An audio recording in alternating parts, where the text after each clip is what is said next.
कानून मंत्री का बड़ा बयान। जजों को लेकर क्या बोले किरेन रिजिजू? क्यों कहा जनता जजों को देख रही है? देश में इन दिनों कॉलेजियन सिस्टम को लेकर बहस छिड़ी हुई है। कोई इसे तार्किक और जरूरी बताता है तो किसी को लगता है कि इस सिस्टम में संशोधन होने चाहिए। इस मुद्दे पर देश के प्रबुद्ध लोगों और चिंतकों की राय बटी हुई है।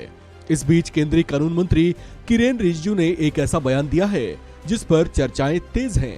एनडीटीवी की एक रिपोर्ट के मुताबिक किरेन रिजिजू ने कहा कि एक बार जज बनने के बाद आम चुनाव का सामना नहीं करना पड़ता और न ही उनकी किसी तरह की कोई सार्वजनिक जांच होती है।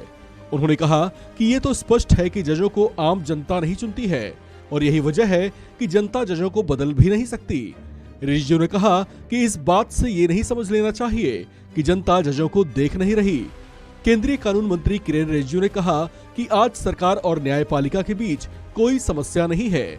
उनकी ओर से यह बयान तब सामने आया जब वे दिल्ली बार एसोसिएशन की ओर से आयोजित एक कार्यक्रम को संबोधित कर रहे थे। उन्होंने कहा कि जिस तरह का सिस्टम चल रहा है उसे लेकर ये कभी नहीं समझा जाना चाहिए कि उस पर कोई सवाल नहीं उठ सकते या कोई उस पर सवाल नहीं उठाएगा। रिजिजू ने कहा कि अगर ऐसी किसी की धारणा है तो उसे फौरन बदल लेना चाहिए। उन्होंने इस बात पर जोर देते हुए कहा कि कई बार व्यवस्थाओं में बदलाव भी जरूरी होते हैं।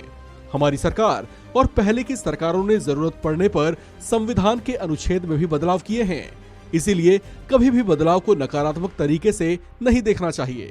उन्होंने कहा कि कॉलेजियम को लेकर जो बातें आज हो रही हैं वो निराधार हैं।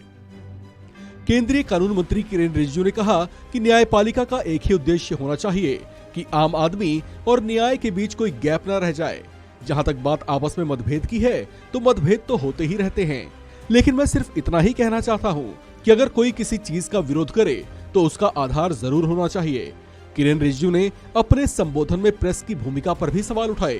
उन्होंने कहा कि सरकार और न्यायपालिका के बीच सब सामान्य है, लेकिन इसके बावजूद मीडिया ने कुछ बातों को गलत ढंग से बहुत बढ़ा चढ़ाकर दिखाया जो कि सरासर गलत है। उन्होंने कहा कि ऐसा कोई मतभेद नहीं है जैसा कुछ मीडिया संस्थान बढ़ा चढ़ाकर दिखा रहे हैं।